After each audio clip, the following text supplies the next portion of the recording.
안녕하세요. 오늘도 사연 살롱을 찾아주셔서 감사합니다. 다른 조건 하나도 안 보고 마냥 착하기만 한 동네 오빠랑 결혼해서 30년 넘게 살아온 50대 아줌마예요. 저 역시 지지리도 가난한 집에서 태어나 조실 부모하고 아무것도 가진 게 없었으니 똥구멍 찢어지게 가난한 사람들끼리 잘 만났죠 뭐. 박씨 집안에 시집와서 지난 30년의 세월 동안 막장 시댁 식구들 덕분에 세상에 이런 일이 나올 법한 별난 일들을 많이 겪었답니다. 시댁 식구가 많은 것도 아니고 시부모와 시누이 둘인데 하루가 멀다 하고 시시각각으로 사고를 치더이다. 개지랄 떨던 시누이들은 막판에 지들한테 땡전 한 푼 안 떨어질 것 같으니 코빼기도 안 비춰두건요. 사람 새끼인지 짐승 새끼인지 도저히 구별이 안 가는 족속이에요. 그나마 다행인 것은 치매 걸린 시부가 큰아들인 남편과 며느리인 제가 본인에게 정성을 다한 건 인지하고 있었나 봅니다. 우리 부부에게 막판에 큰 선물을 주셨네요. 아휴, 이렇게 사연살롱의 청자분들께 제 인생 얘기를 털어놓을 생각을 하니 지난 50년간의 제 삶이 주마등처럼 지나가네요. 이렇게라도 털어놓으면 제 마음이 좀 편안해질 것 같습니다. 지금부터 시작해 볼게요. 요즘은 바다뷰며 강뷰가 펼쳐진 아파트들 가격이 진짜 무지하게 비싸더군요. 허나 옛날 제가 살던 어촌마을은 정말 가난한 사람들만 모아둔 집합소 같았어요. 우리 집의 얇디 얇은 창문으로 바다가 쫙 펼쳐져 보였으니 지금으로 따지면 뷰는 좋은 집이었지만 거의 다 쓰러져가는 곳이었죠. 장마철엔 주룩주룩 비새고 폭설이라도 내리는 날엔 지붕 주저앉고 난리도 아니었어요. 본의 아니게 기술자가 된 아빠는 여기저기 뚝딱뚝딱 집 고치느라 정신이 없었죠. 다 쓰러져 가던 그 집이 우리 가족이 가진 귀한 전 재산이었거든요. 저희 엄마 아빠는 돈이 없으니 배를 소유할 생각은 꿈에도 못했어요. 여기저기 배 가진 사람들이 고기잡이하는 곳에 찾아가서 일용직처럼 일하고 품삯을 받았죠. 가난한 집에 애 줄줄이 낳는 거 멍청한 짓이라며 첫째 딸인 절 낳고 아빠는 바로 정관 수술을 받으셨다고 해요. 덕분에 전 외동딸이 되었지만 크면서 너무 외롭더군요. 요즘 뉴스에 보니 우리나라 출산율이 0.7명이라던데 그거 보고 기겁했네요. 내 새끼 물고 빨고 하며 얻는 기쁨과 행복이 얼마나 큰데 그걸 포기하다뇨. 자식한테 돈 쓰느라 저축 좀 덜하면 어떤가요? 내 새끼가 밥 먹겠다고 입 오물오물 하는 거 보면 귀여워 죽겠던데. 할머니 나이 다 돼서 너무 꼰대 같은 멘트인가요? 전 너무 외롭게 자라서 가족 간의 사랑과 따스함이 절실했거든요. 그래서 나중에 크면 꼭 나 같은 외동이 아닌 형제를 많이 만들어줘야지 결심했고 엄청 많진 않지만 아들 3명 낳아 길렀네요. 시댁살이하며 아이 3명 낳아 기르며 힘든 일도 많았지만 나중엔 오히려 아이들이 엄마인 절 토닥이며 위로해 주더군요. 아휴, 내 새끼들 생각하면 눈물부터 나오네요. 우리 엄마 아버지도 날 이렇게 사랑해 주셨어요. 두 분 다 사고를 당하기 전까진 말이죠. 그날도 어김없이 아빠는 고기잡이배에 올라탔고 웬일로 잡일을 해준 여자 선원도 필요하다는 말에 엄마도 함께 승선했어요. 한 푼이라도 같이 벌 수 있다는 소식에 기뻐하면서 말이죠. 그게 저승으로 가는 배인 줄도 모르고 두 분은 기쁜 마음으로 새벽같이 나가셨어요. 중학생이었던 저는 아침에 일어나 보니 머리맡에 언제나 그랬듯이 엄마가 조그맣게 밥상을 차려놓으셨더군요. 쪽지와 함께 말이죠. 예쁜 내 딸내미 미연아, 꼭 아침밥 먹고 학교 가야 한다. 알았지? 언제나 사랑해. 그 쪽지를 아직도 못 버리고 있네요. 그땐 엄마가 써준 쪽지가 귀한 줄도 모르고 읽는 둥 마는 둥 하고는 밥도 대충 먹고 학교로 향했어요. 집을 나서다가 마주친 동네 이장님의 표정이 지금도 생생하네요. 너무 놀라고 황망한 얼굴이었죠. 미연아, 배가 다 뒤집혔단다. 니네 엄마 아빠가 고기 잡다가 물에 빠져 돌아가셨다지 뭐냐. 아이고, 이를 어쩌냐. 온 동네가 지금 난리다. 다른 사람들도 7명이나 죽었대. 네? 뭐라고요? 이장님, 우리 엄마 아빠가 둘 다 돌아가셨다고요? 확실해요? 두 눈으로 확인하신 거냐고요? 말도 안 되잖아요. 어떻게 이런 일이. 경찰이며 구급차며 방송국 기자들이며 어린 제가 보기에는 이 좁은 어촌마을에 세상 사람들이 다 모여든 것 같았어요. 난 아직 우리 엄마 아빠 시신도 확인 못했는데 어떤 기자들은 나보고 지금 심정이 어떠냐며 인터뷰까지 하자고 하더군요. 부모를 잃은 충격에 어린 내 마음은 문드러지는데 그 기자 면상에 침을 뱉어주고 싶었죠. 이장님의 도움을 받아 가까스로 영안실에 안치된 부모님을 뵐 수 있었어요. 사고 난 지 좀 되어서 온몸이 퉁퉁 불었더군요. 솔직한 심정으론 우리 엄마 아빠 같지가 않았어요. 현실을 인정할 수 없었죠. 우리 엄마가 얼마나 예쁘고 날씬한데 이렇게 뚱뚱하지 않다고요. 분명 다른 사람이에요. 우리 엄마는 죽지 않았다고요. 옆에서 절 계속 도와주던 이장님도 절 껴안고 목 놓아 우시더군요. 아이고, 미연아, 이를 어쩐다냐. 불쌍해서 널 어쩌냐. 네 엄마 아빠가 생떼 같은 자식 하나 두고 억울해서 어떻게 눈을 감았다냐. 전 결국 엄마 아빠 시신 앞에서 실신하였고 그 후로는 잘 기억이 안 나네요. 얼마 만에 깨어났는지 눈을 떠보니 이장님 댁이었어요. 이장님 댁엔 제 또래 쌍둥이 여자아이 둘과 저보다 2살 많은 오빠가 하나 있었죠. 이 집안은 어찌된 일인지 남자들은 착한데 여자들은 사악하게 그지없었어요. 마을에서도 악명이 자자했죠. 이장님이 워낙 일도 잘하시고 인품도 괜찮으셔서 이장으로 뽑아준 거지. 사모님은 다들 싫어했어요. 어쨌든 정신을 차리고 보니 눈이 쪽 찢어진 사모님이 날 노려보고 있더군요. 야, 너 아무리 니네 엄마 아빠가 죽었기로서니 다 큰 중학생 처녀가 이렇게 남의 집에 딥이 누워있어도 되는 거냐? 정신 차렸으면 얼른 일어나서 니네 집 가. 안방에 있던 이장님이 쌀쌀 맞은 와이프를 만류하더군요. 아유, 애가 사고로 부모 잃고 혼자 된 지 얼마나 됐다고 그냥 보내. 따뜻한 밥이라도 먹여 보냅시다. 미연아, 얼른 마음 추스르고 좀 일어나 봐라. 아줌마가 밥 차려줄 거다. 먹고 가렴. 아, 네 이장님 감사합니다. 남편으로부터 코살이 먹은 사모님은 입을 삐죽거리며 부엌에서 작은 밥상에 대충 밥을 차려오더군요. 모래알 씹는 듯이 밥이 안 넘어가서 많이 먹지 못했네요. 깨작이고 있으니 이번엔 그 집 쌍둥이 딸내미들이 나오더군요. 야, 네가 뭐 새냐? 모이 먹는 것도 아니고 밥 가지고 깨작대고 있어. 복단한하게. 아, 머리 안 감은 것 좀 봐. 뭔가 이상한 냄새가 나는 것 같기도 하고. 밥 먹기 싫으면 얼른 니네 집 가서 좀 씻어라. 그 상태로 학교 오면 애미애비 없는 자식이라고 놀림받기 딱 좋겠구만. 순간 머리끝까지 열이 확 받았어요. 야, 쌍둥이년들. 니네 지금 나한테 뭐라 그랬어? 그게 같은 학교 다니는 친구로서 나한테 할 말이냐? 친구 부모님이 돌아가신 지 며칠 안 됐는데 위로는 못 해줄 망정. 니들이 사람이냐? 더러워서 간다. 퇴! 전 화가 나서 이장님한테 인사도 안 하고 밖으로 나와버렸어요. 우리 집에 갔는데 텅 비어 있어서 그때부터 두려움이 몰려오더군요. 이제 진짜 세상에 나 혼자뿐이라는 현실적인 두려움이었죠. 앞으로 밥은 어쩌고 돈은 어디서 구하지?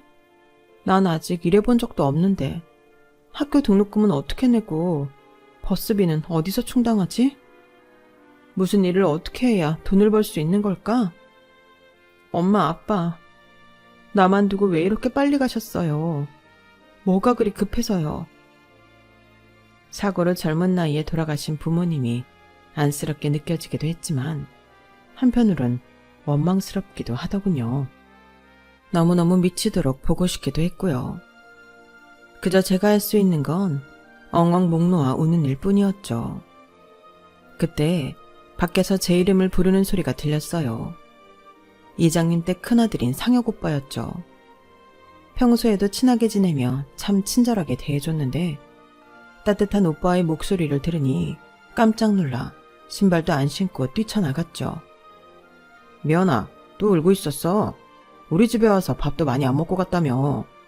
아무래도 우리 엄마랑 쌍둥이 동생들이 좀 불편했지? 내가 반찬을 좀 싸왔으니 여기서 혼자 편하게 먹어. 고마워, 오빠.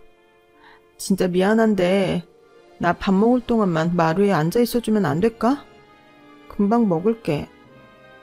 아까까지만 해도 모래알같이 목구멍을 넘어가질 않던 밥이 상혁 오빠가 곁에 있어주니 잘 넘어가더군요.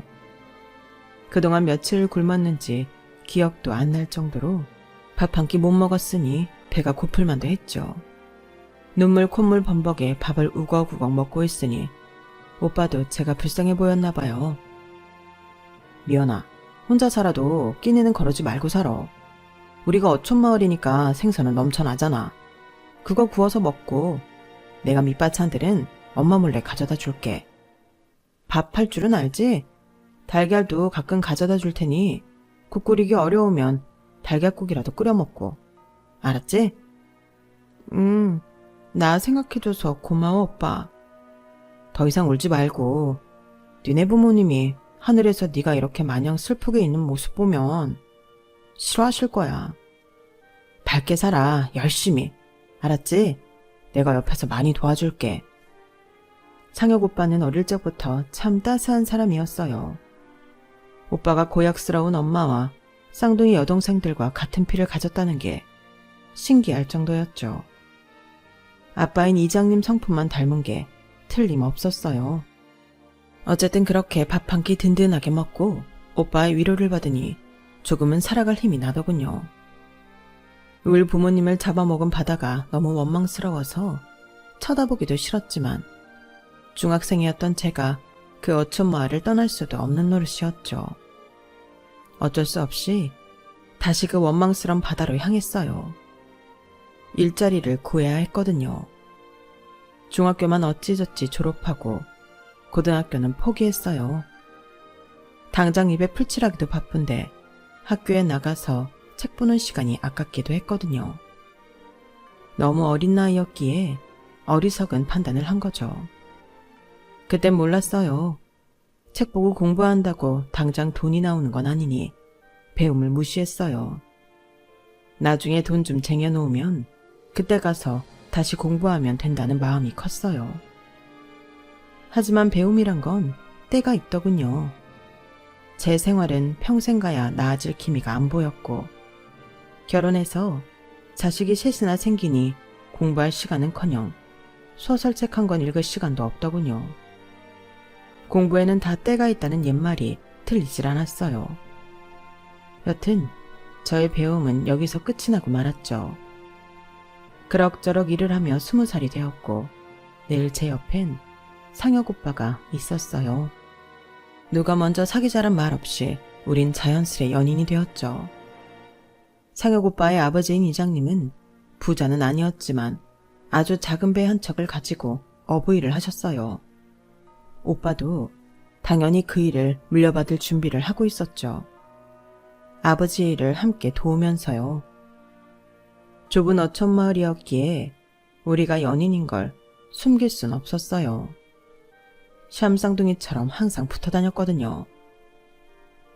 너희들이 참에 살림 합쳐버려라. 백날 첫날 손만 잡고 댕기면 뭐 한다냐? 마을 어른들은 우릴 보고 놀리듯 얘기했어요.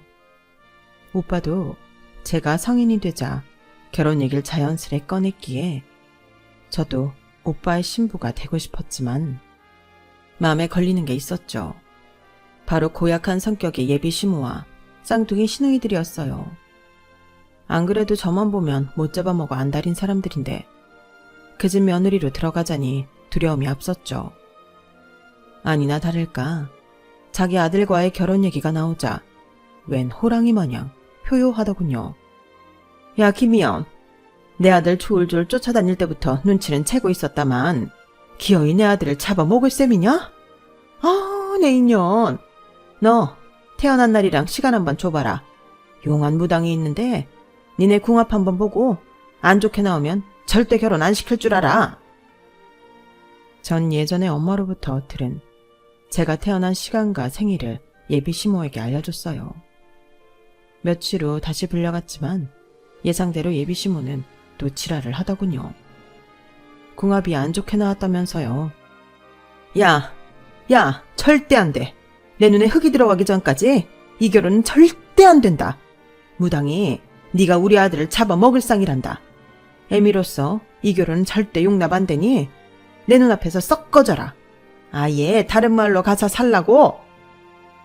그때 예비 시부인 이장님이 구세주처럼 등장했어요.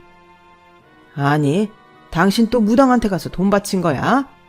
그놈의 무당이니 점이니 귀신이니 그런 것 좀 믿지 말라고 몇 번을 얘기해. 대체 그동안 무당한테 쏟아부은 돈이 얼마야? 안 그래도 쪼달리는 살림 거덜릴 참이야. 미연이랑 상혁이 그냥 결혼시켜. 요즘 시대에 미연이처럼 착하고 부지런한 여자애가 또 어딨다고. 니네들 이 앞에 내 말 들을 필요 없고 얼른 결혼식 준비 시작해라. 감사합니다, 이장님. 아니, 아버님. 제가 결혼해서 정말 잘할게요. 저희 아이 낳고 행복하게 부지런히 잘 살겠습니다. 제가 부모님을 사고로 갑자기 잃은 그날부터 한 6, 7년간을 이장님께서 친아버지처럼 정말 잘 보살펴 주셨어요. 돈 벌어야 하는 책에 일자리도 많이 연결해 주셨고요. 시모가 극렬히 반대하는 결혼까지 승낙해 주시니 감사해서 눈물이 나더군요. 돌아가신 저희 엄마 아빠가 보고 싶기도 했고요. 다행인지 어쩐지 시모는 시부말에는 꼼짝도 못하고 깨갱하는 타입이라 우리 커플은 다행히 결혼식을 올리게 되었죠. 20살 초반 젊은 나이에 결혼해서 그랬는지 체질이 임신 체질이었는지 결혼한 지 얼마 안 돼 아이가 금방 들어섰어요. 예전에 친정엄마 살아계실 적 절 임신하셨을 때 입덧이 엄청나게 심했다고 들었는데 제가 엄마를 꼭 닮았더군요. 밤 냄새도 못 맡겠더라고요. 식구들 밥 차리다가 울렁울렁하며 화장실 가서 다 토해버리기 일쑤였죠. 야, 이 거지 같은 계집애가 우리 집에 숟가락 얹더니 백날 첫날 토하기만 하네 아주. 너 집안일 안 하려고 일부러 입덧 심한 척하는 거지? 우리 엄마 빨래면 내 빨래 다 해놨어? 나 시내로 데이트하러 나가야 하는데 블라우스가 아직도 빨래통에 그대로 있잖아. 입덧 탓에 하도 토해서 목구멍에서 피가 나는 걸 옆에서 보고 있으면서도 첫째 시누이가 저러더이다. 사람이 아닌 게죠.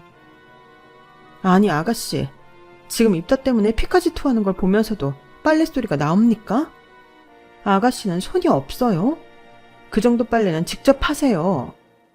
그리고 결혼하고 나서 난 아가씨라고 부르는데 저한텐 계속 야야거리실 거예요? 맨날 나한테 고등학교도 못 나온 바보라고 놀리면서 교양머리는 나보다 더 없네요. 아무리 동갑이라도 예의가 아니죠. 인연이 미쳤나? 어디서 시누이한테 지랄이야. 저와 시누이는 머리채를 잡고 싸웠어요. 어릴 적부터 한 동네 살았고 동갑이라 격없이 지내다 보니 저도 시누이긴 했지만 제가 함부로 대하는 걸 용납하기 어려웠죠. 저 멀리서 남편이 달려와서 저와 시누이의 육탄전을 겨우 말렸어요. 지금 뭐하는 짓들이야? 야, 너 임신한 새언니 머리채를 잡고 뭐하는 거야? 애기 잘못되면 네가 책임질 거야. 앞으로 다시 한번 이런 짓 하는 거 목격하면 동생이고 뭐고 흠신 두들겨 패버릴 줄 알아. 다 같이 한 집에 살았기에 트러블이 늘 있어 왔지만 그래도 남편이 항상 든든히 제 편을 들어줘서 고마웠어요. 우리 색시 괜찮아? 아기 놀랐겠다. 어서 들어가서 쉬어. 밥상은 내가 차릴 테니. 이까지 밥이 무엇이 중헌디? 우리 색시 고생시키네. 자기한테 미안해 늘. 아우 괜찮아 여보. 어머님이랑 아가씨들이 편짜서 날 구박하긴 하지만 그래도 아버님이랑 자기가 방패막이가 돼주니 그나마 든든하구만. 몇 년 지나면 괜찮아지겠지 뭐. 저와 동갑인 쌍둥이 시누이들은 성인이 됐지만 미성년자일 때와 다름없이 사고를 많이 치고 다녔어요. 세세한 것까지 언급하자면 정말 밤을 새도 모자랄 지경이에요. 내 자식들이 고모 닮으면 어쩌지 걱정할 정도였으니까요. 쌍둥이 중 첫째 신우는 읍내 다방이랑 나이트, 콜라텍 같은 유흥업소를 다니는 걸 좋아했어요. 평온한 시골 생활이 안 맞는 타입이었죠. 고등학교를 졸업하고도 직장 잡을 생각은 안 하고 어디서 남자들 만나 등쳐먹을 생각만 하고 다녔어요. 몇 년을 그렇게 백수 생활하다가 결혼한다며 집에 웬 남자를 데리고 왔는데 머리 다 벗겨진 30살 연상의 할아버지를 데리고 오더군요. 집안은 발칵 뒤집혔죠. 아니 인연이 미쳤나? 너 아빠랑 동갑인 남자를 결혼하겠다고 데려오면 어떡하냐? 아니 아재요. 아재는 나이 먹었으면 그 나이 또래 여자를 만날 것이지 20대를 만나서 뭘 어쩌자는 거요? 그거 너무한 거 아니요? 외모로만 보면 할아버지 같던 그 남자는 허허 웃으며 007 가방같이 생긴 돈가방을 열어서 현금 뭉치를 보여주더군요. 그래도 초면에 예의를 갖춰야 하니 장인어른 장모님이라 부르겠습니다. 제가 일찍이 본처와 사별하고 가진 게 돈뿐인 사람입니다. 장성한 자식이 이미 2명이나 있지만 상순이를 보는 순간 복숭아 같은 미모에 홀딱 빠져버렸지 뭡니까. 이미 상순이 뱃속에 제 아이가 자라고 있습니다. 이 돈 가지시고 이제 결혼 허락해 주시지요. 돈 좋아하던 시모는 돈 뭉치를 보자 눈이 돌아가더군요. 그래요. 사랑의 나이가 어딨고 국경이 어딨답니까? 아이고 이 돈이면 우리 가족 1년간 생활비하고도 남겠네. 우리 딸이 이미 임신했다니까 어서 빨리 식 치릅시다. 식장 잡고 날짜랑 시간만 알려주세요. 역시 우리 엄마 최고야. 결혼해서 이 아기 낳고 남편이랑 잘 살게요 엄마. 시부는 화가 나서 방으로 획 들어가 버렸죠. 그렇게 첫째 신우는 콜라텍에서 만난 돈 좀 있는 노인네와 결혼식을 올리고 아기를 낳고 평온하게 사나 했는데 아기가 돌되기도 전에 짐을 싸서 시댁으로 기어 들어오더군요. 아니 아가씨 어쩐 일이에요? 연락도 없이? 친정에서 며칠 쉬다 갈 거예요? 넌 상관도 하지 마.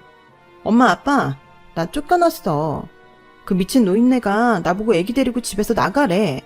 이혼 도장 찍는다고 난리야. 시모가 놀라서 물었어요. 아니 너 이게 무슨 꼴이야? 갑자기 이혼은 왜? 아기 머리카락 뽑아서 친자검사를 해봤나 봐. 자기 애가 아니라고 나오니까 당장 나가라는 거야. 아무리 자기 애가 아니라도 피덩이 같은 아기랑 와이프를 내쫓을 수 있는 거야? 그 망할 영감탱이.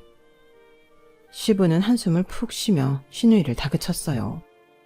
야 박상순, 너 맨날 유흥업소 선전하더니 결국 사고를 치는구나. 그럼 우리 손주는 대체 누구 아기란 말이야? 아기 아빠가 누구냐고. 나도 몰라 누가 아빠인지. 그때 당시 남자가 한둘이었어야 말이지. 어떻게 나 이제. 이렇게 아빠가 누군지도 모르는 아기를 안고 첫째 시누이는 소박을 맞은 채 집으로 다시 기어들어오게 되었어요.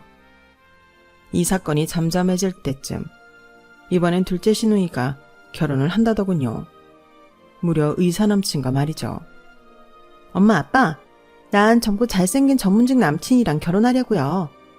언니처럼 어리석은 선택은 안 한다고요. 무려 서울에서 일하는 정형외과 의사예요.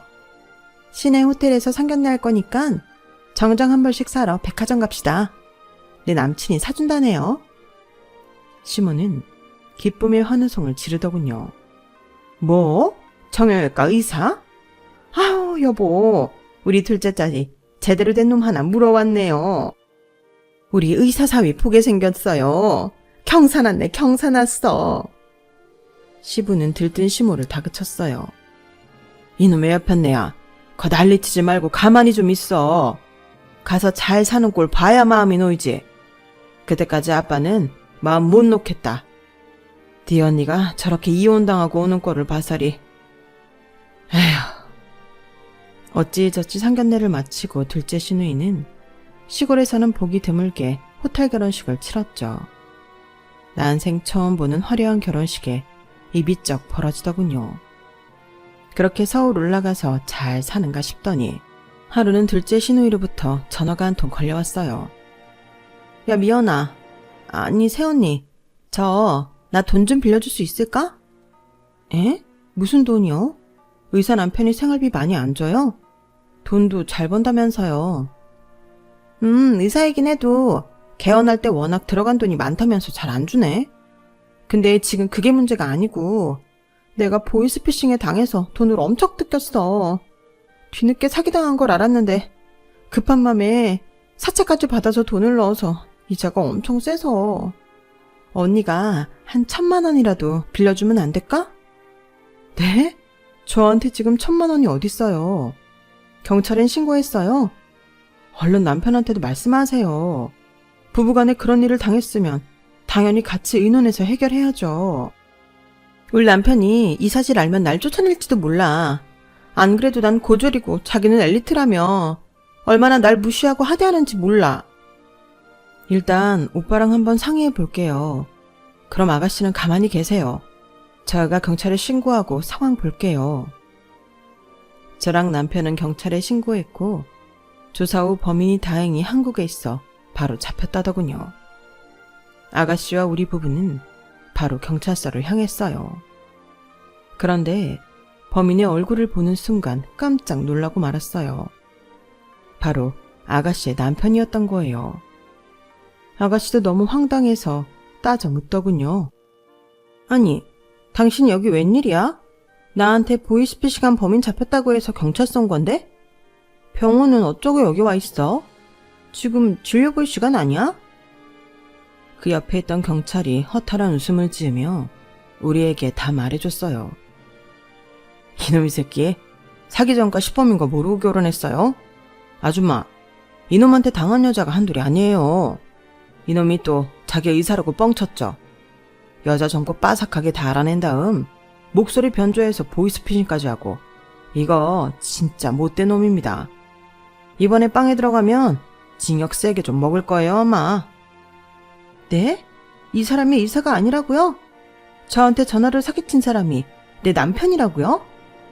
목소리 완전 다른 사람이었는데 변조한 거였어? 이 나쁜 새끼야. 내 팔자야. 내 주변 사람들 다 내가 의사 남편만 나 잘 사는 줄 아는데 이 개망신을 어쩔 거야. 그렇게 둘째 시누이의 결혼도 사기로 마무리되고 말았어요. 시누이 앞으로 빚만 잔뜩 남긴 채 의사 행세를 하던 그 남자는 깜방으로 가고 말았죠. 쌍둥이 시누이들은 각각 이혼녀가 되어 시댁으로 다시 기어들어왔고 대가족의 합가가 시작되었죠. 전 그 사이 3명의 아이를 낳았는데 그 북적이는 가족들 틈에서 지지고 볶고 지내면서 왜 분가할 생각을 못했는지 모르겠어요. 온갖 구박은 다 듣고 하나뿐인 며느리로서 노예처럼 집안일 다 하며 지냈는데 말이죠. 그땐 저도 20대라 너무 어린 나이였고 남편도 시부일을 도와 계속 어부를 살고 있어서 그랬던 것 같아요. 성격 나쁜 시모는 괜히 자기 기분이 안 좋을 때면 제게 시비를 걸었어요. 제가 차린 밥상이 마음에 안 든다며 밥상을 엎어버린 적도 있었고 이미 다해서 널어놓은 빨래를 땅에 팽개치며 다시 빨라고 한 적도 있었어요. 그럴 때마다 핏대 세우며 저도 대들었지만 그때뿐이었어요. 속으로 시모가 어디 가서 잘못됐으면 좋겠다고 생각할 정도로 얄미웠죠. 그렇게 시모와 트러블이 있을 때면 시누이 둘이 합심하여 제게 2차로 폭언을 쏟아붓더군요. 마치 고약스런 시모가 셋인 것 같이 느껴졌어요. 야, 너 우리 엄마 늙었다고 무시하거나 얕잡아보지 말고 건강하실 때 잘해. 가난한 고아 걷어 좀 보답을 해야 할 거 아냐. 돈이 없으면 몸으로 때워야지 뭐. 고아란 말에 울컥하더군요. 야, 네가 나보고 야라고 하니까 나도 시누이 대접 안 할란다. 내가 일찍이 조실부모한 게 내 탓이냐? 그렇게 소중한 엄마를 뒀으면 네가 나가서 돈 벌어서 네 엄마 네가 챙겨. 왜 나한테 집안일 다 시키고 우리 남편이 벌어온 돈으로 다 생활하면서 나한테 쌍으로 맨날 지랄들이야. 나라고 뭐 평생 욕먹고 가만히 있을 줄 알아? 나도 이제 새 아이의 엄마라고. 너도 그렇게 이혼당하고 왔으면 철 좀 들어라 이 쌍둥이년들아. 제가 두 눈에 쌍심지를 켜고 바락바락 핏듯하며 따지고 드니까 무서웠는지 쌍둥이들은 씩씩대며 자리를 피하더군요. 그 다음부턴 절 구박하는 게 좀 덜해졌어요. 역시 사람은 가만히 있으면 가만히로 본다고 적당히 지랄을 해줘야 만만하게 안 보는 것 같아요. 모든 사람에게 악독하게 대했던 천벌을 받은 것인지 시모는 어느 날 갑자기 중풍으로 쓰러지고 말았어요. 그때만 해도 요양원이나 간병인 시스템이 잘 돼 있지 않았고 돈도 없던 시골집이었기에 반신불수가 된 시모를 집에서 모시는 수밖에 없었죠. 집안의 장남인 남편이 동생들을 불러 상황을 정리하더군요. 엄마가 이렇게 쓰러지시고 아버지도 점점 기력이 쇠하시니 딸내미들이 니네가 우리 와이프 도와서 적극적으로 간병에 나서. 내 와이프는 피도 안 섞인 사람이지만 너넨 엄마 딸이니까 엄마 기저귀 수발도 니네가 들고 말이야. 쌍둥이 시누이들은 본인 엄마 똥기저귀 가르란 말에 질색을 하더군요. 아, 오빠, 난 비위가 약해서 그런 거 못해. 새언니가 옛날부터 험하게 살아왔으니 그런 건 야무지게 잘할 거야 아마. 그쵸 언니? 야, 너 그게 새언니한테 무슨 말이야. 그동안 언니 구박할 땐 언제고 이제 와서 어려운 일은 다 떠넘기려고 해? 니네 엄마 간병 새언니한테 맡기는 꼴 내가 보기만 하면 혼날 줄 알아? 알았어. 남편이 이렇게 강경하게 나오니 처음 몇 번은 간병을 하는 신용만 하더니 한 달이 지나자 본색을 드러내더군요. 쌍둥이 신우들이 지네끼리 짜고 야반도주를 한 거였어요. 중풍 걸려 누워있는 본인들 엄마를 버리고 말이죠. 진짜 사람이 아닌 것들이었어요. 그들이 남기고 간 쪽지엔 이렇게 적혀있더군요. 서울로 올라가서 꼭 성공해서 다시 돌아올게요. 그동안 우리 엄마 간병 좀 잘해줘요 새언니. 오빠, 아빠 다들 건강하시고요. 조만간 봬요. 너무너무 열이 받더군요. 아니 아가씨들 너무한 거 아니야?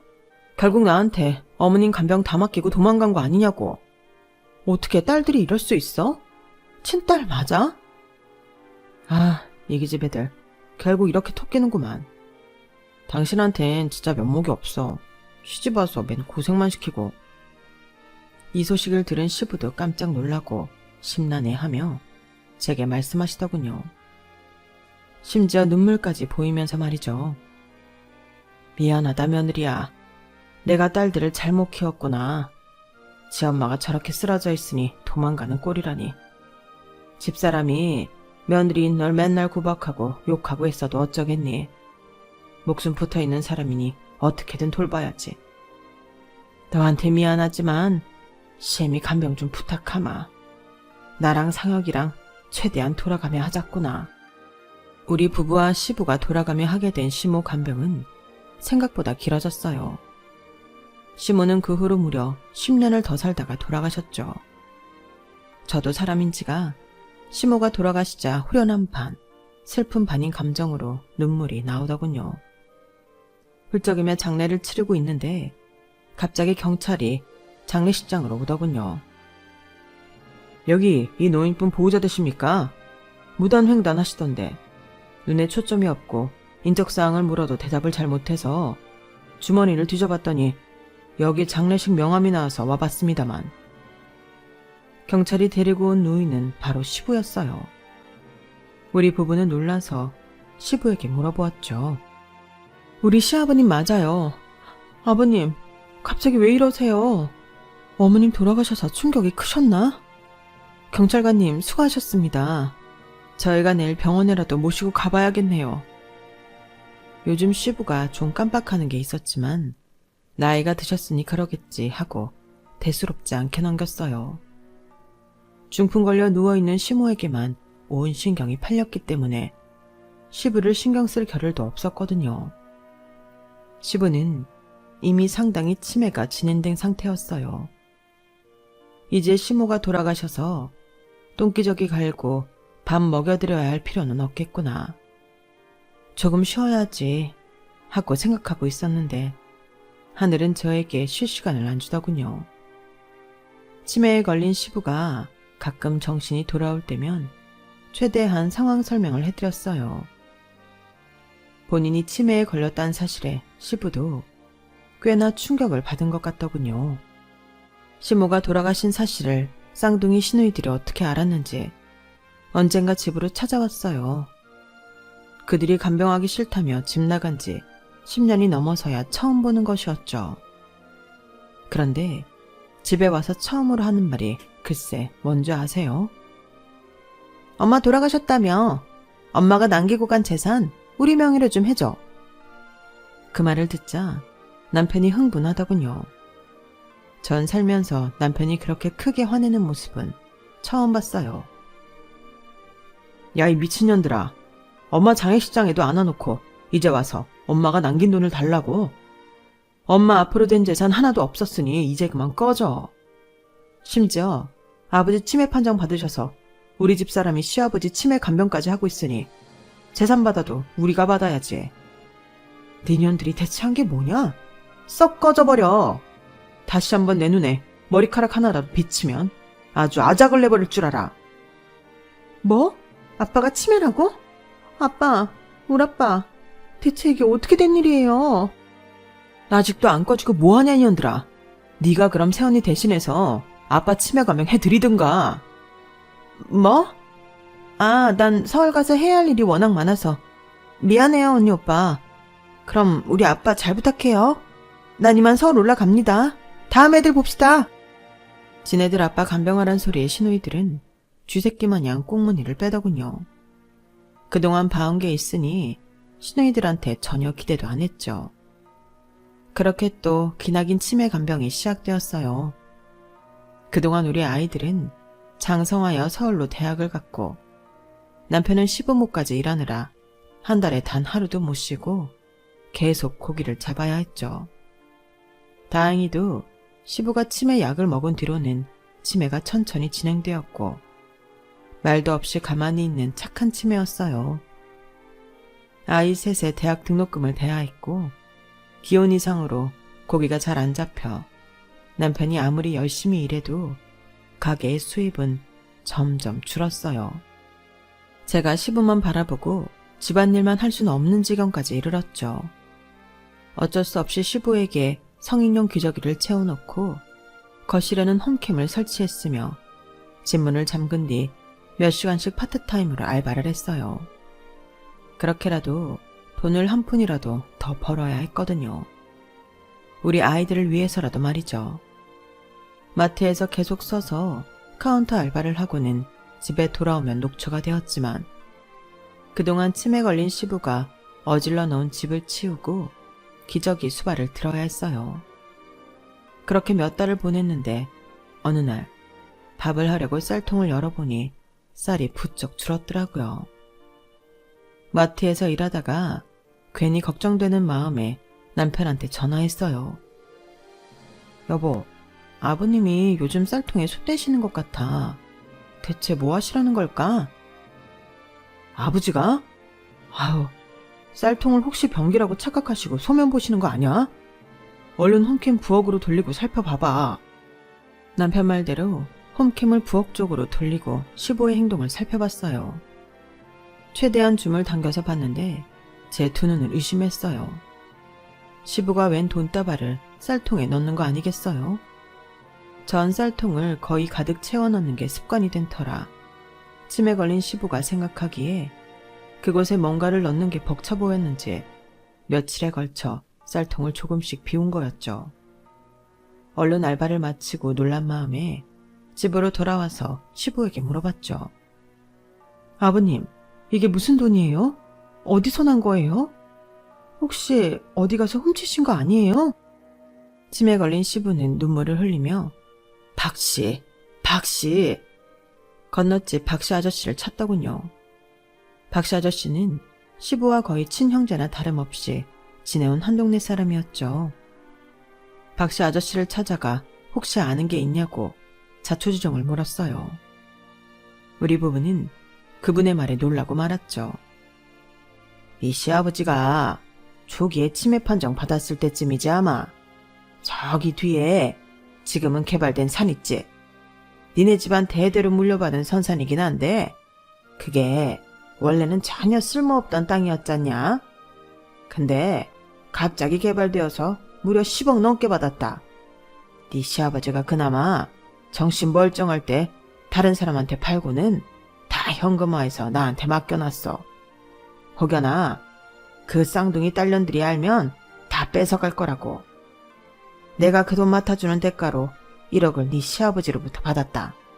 자, 여기 변호사 대동해서 계약까지 했다. 치매가 중증이 되어 정신 없어지면 자기한테 현금 한 뭉치씩 달라더라. 자기가 큰아들 부부한테만 물려줄 거라면서 말이야. 난 걱정되면서도 계약한 게 있으니 맡아두고 있으면서 요즘에서야 하나씩 주고 있었던 거야. 이제 네 시아버지의 의중을 알았을 테니 그 쌍둥이 딸년들한테는 말하지 말고 니네 부부가 이 재산 다 가져가서 편하게 살려무나. 저와 남편은 박씨 아저씨 말을 듣고는 하염없이 울었어요. 우리 동네에서 착하기로는 둘째라면 서러울 박씨 아저씨께 감사하단 말을 전하고는 10억이 든 현금 상자를 안고 집으로 돌아왔어요. 우리 부부는 시부를 끌어안고 셋이 한참 동안 또 엉엉 울었네요. 아버님, 그래도 제가 이 집에 시집와서 고생한 거 알아주셔서 감사합니다. 이 돈으로 아버님 살아계실 동안 호강시켜드릴 테니 앞으로 간병인도 여러 쓰고 서로 편하게 웃으며 지냅시다. 아버님도 그동안 어부일 하시느라 평생 고생 많으셨어요. 아버님, 사는 게 참 힘들죠? 그러자 거의 말을 못하시던 시부가 한마디 하시더군요. 며느리야, 고맙다. 감동이었어요. 마치 치매 걸리기 전 인자했던 시부가 돌아온 것 같았거든요. 저와 남편은 그 돈의 일부를 정말 알차게 사용했네요. 서울에 있는 아이들까지 다 불러 지금껏 말만 들어본 고기 뷔페라는 것도 가보고 시내에 아파트도 사고 차도 사고 간병인도 여러 붙였고요. 제가 힘이 닿는 데까진 아버님 요양원에 안 보내고 저희와 함께 지내려고요. 물론 힘들긴 하지만 제 마음이 편치 않을 것 같네요. 이제 간병인도 여러 붙어서 제가 마음에 여유가 생긴 것도 사실이고요. 돈은 사람을 편하게 해준다는 게 맞는 말 같습니다. 이제야 숨 좀 쉬고 있네요. 50 넘어 살아보니 인생 뭐 별거 없는 것 같아요. 그저 서울로 나가서 열심히 공부하고 있는 자식들로부터 희소식 듣는 재미, 남편과 농담 따먹게 하고 옛날 일 추억하며 대화 나누는 재미 등 이렇게 작은 행복 놓치지 않고 지금처럼 소박하게 살다 가고 싶습니다. 여러분께서도 사소한 것에서 행복을 느끼며 감사하는 삶을 사시면 좋을 것 같네요. 지금까지 제 이야기에 귀 기울여 주셔서 고맙습니다. 건강하십시오. 여러분, 사연 댓글에 응원과 현명한 조언 부탁드려요. 좋아요와 구독은 저에게 큰 힘이 됩니다. 오늘도 좋은 일 가득하세요.